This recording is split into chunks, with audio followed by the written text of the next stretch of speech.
अस्सलाम वालेकुम। आज हम देखेंगे एवेस्क्युलर नेक्रोसिस, जिसको हम AVN भी बोलते हैं।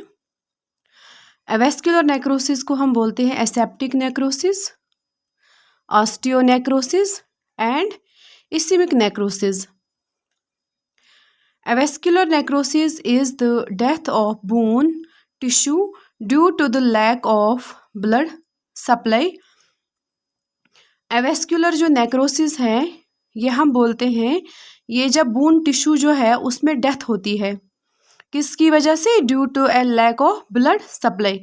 ब्लड सप्लाई कम होने की वजह से जो बोन टिश्यू है उसमें डेथ हो जाती है, उसको हम बोलते हैं एवेस्क्युलर नेक्रोसिस।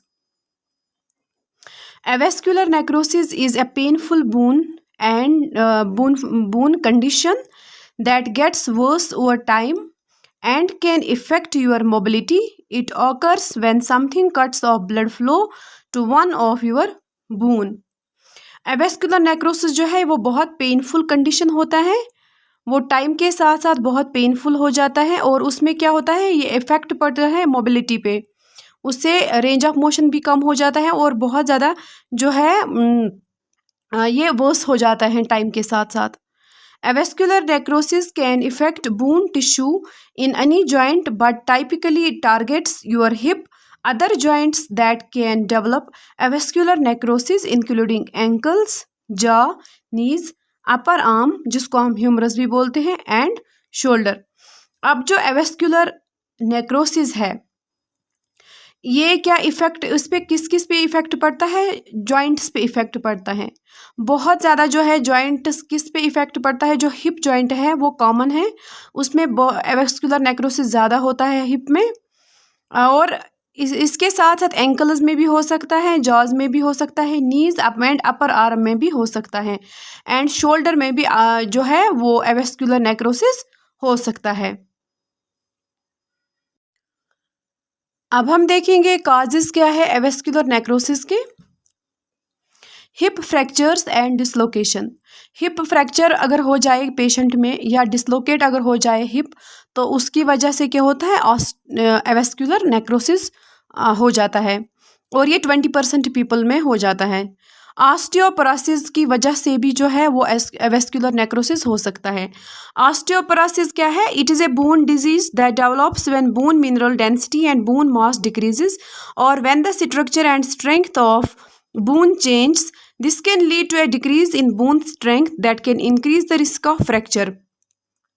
मतलब जो ऑस्टियोपोरोसिस है वो क्या है? जब भी ये एक बून है, ये बून में जब डिजीज़ हो जाती है किसकी वजह से? जब बोन मिनरल जो डेंसिटी है एंड जो बोन मास है वो कम हो जाता है, तो फिर ब्रिटल बोन्स हो जाते हैं, उसी को हम ऑस्टियोपोरोसिस बोलते हैं। उसकी वजह से क्या हो जाता है? जब बोन मास कम हो जाए, डेंसिटी कम हो जाए, तो बोन जो है वो फ्रैक्चर हो सकता है, फिर वो क्या करेगा लीड, वो उस ऑस्टियोपोरोसिस भी हो सकता है। फिर है blood disorder such as sickle cell anaemia. Sickle cell anaemia क्या है? ये भी है एक सिकल सेल एक डिजीज है। Sickle cell anaemia it is a serious disease in which the body makes sickle shaped C shaped red blood cells. Actually जो normal cell blood है जो है वो क्या होते हैं? Disc shape. अब जो जब एनीमिया हो जाता है तो उसकी वजह से क्या हो जाता है? ये रेड ब्लड सेल्स है वो क्या बन जाती है? सी शेप्ड बन जाती है and move easily through your blood vessels. Red blood sales contain the protein haemoglobin. अब जो आरबीसीज है, जो सिकल सेल है, जो आरबीसीज है वो क्या हो जाती है? वो डिक्रीज हो जाती है इसमें, तो उसी को हम बोलते हैं सिकल सेल एनीमिया। अब क्या है? जो सिकल सेल एनीमिया है उसकी वजह से भी जो है एवेस्कुलर नेक्रोसिस हो सकता है। डायबिटीज़ की वजह से भी जो शुगर के पेशेंट्स होते हैं उनमें भी जो है एवेस्कुलर नेक्रोसिस का चांसेस जो है वो बढ़ जाता है। कैंसर ट्रीटमेंट जो लेते हैं सच एज रेडिएशन थेरेपी जो करते हैं, मतलब जो कीमोथेरेपी लेते हैं, उनको भी क्या हो जाता है? एवेस्कुलर नेक्रोसिस होता है। ल्यूपस जो है, ल्यूपस एक डिजीज है।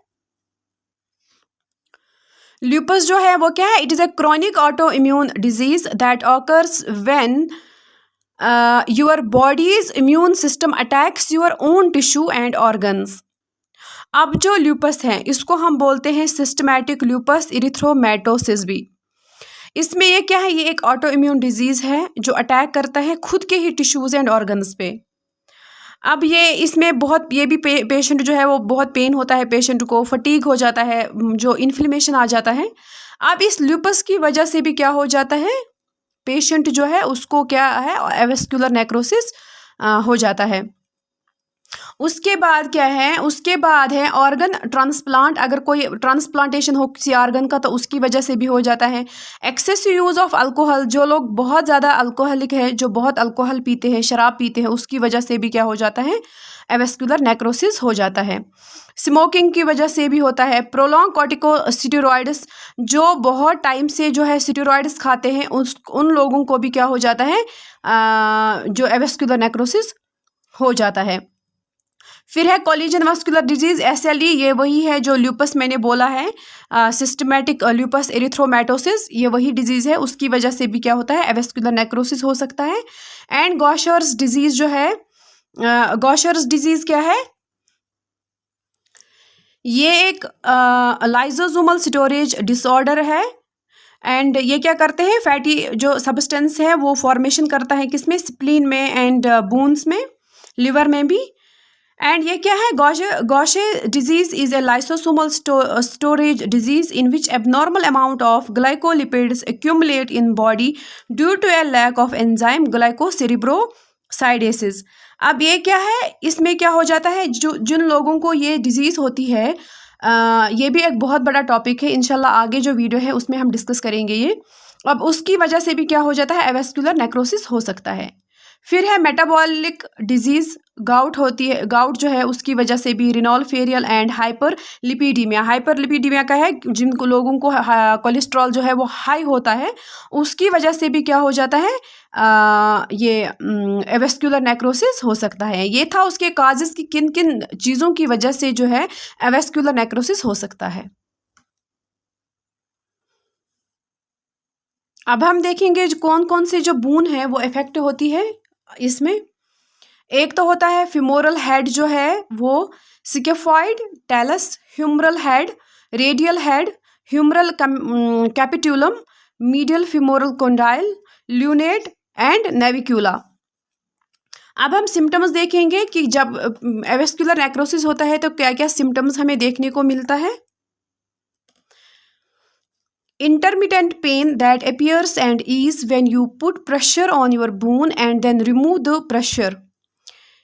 Increasing pain and stiff joint, limited range of motion, limping if you have an avascular necrosis in your hips and knees, difficulty climbing stairs, standing or walking, deformity, clicking in the joint, tenderness around affected joint, and neurological deficit, swelling, muscle wasting, antalgic gait, crescent sign। अब ये क्या था, ये symptoms था। इसमें क्या हो जाता है कि पेन बहुत ज़्यादा हो जाता है, जॉइंट स्टिफनेस हो जाती है, रेंज ऑफ मोशन जो है वो कम हो जाता है। अब लिम्पिंग हो जाता है कि पेशेंट जो है वो उस अच्छे से चल नहीं पाता है, उसको डिफ़िकल्टी होती है कि ऊपर और स्टेयर्स में जब ऊपर नीचे वो जाता है तो वो स्टैंडिंग नहीं कर पाएगा, वो ऊपर नीचे नहीं जा पाएगा, वो वॉकिंग अच्छे से नहीं कर पाएगा। पेशेंट को डिफ़ॉर्मिटी भी आती है और पेशेंट के जॉइंट्स में जो है क्लिक साउंड भी आता है, टेंडरनेस होता है उस जॉइंट में जहाँ पे एवेस्कुलर नेक्रोसिस होता है, और उसमें सूजन होता है, मसल वेस्टिंग हो जाता है। तो ये सब चीज़ें जो है ये इसमें होता है एवेस्कुलर नेक्रोसिस में। अब हम देखेंगे डायग्नोस हम कैसे, जब भी एवेस्कुलर नेक्रोसिस पेशेंट आते हैं तो कैसे डायग्नोस कर सकते हैं पेशेंट को। पहले हम एक्सरे उसको बोलेंगे करने के लिए। अगर एक्सरे से ये नहीं हमें क्योंकि एक्सरे जो है वो ज़्यादातर नहीं दिखाता है clear.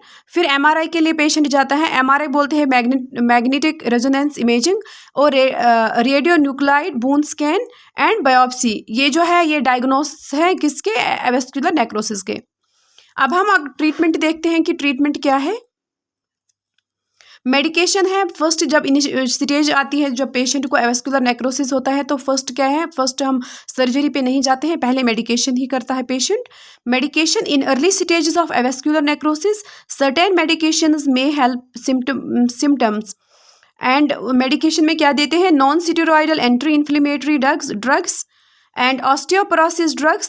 These type of medication might slow the progression of avascular necrosis, but the evidence is mixed. Cholesterol lowering drugs. Reducing the amount of cholesterol and fat in the blood might help prevent the vessel blockage that can cause avascular necrosis.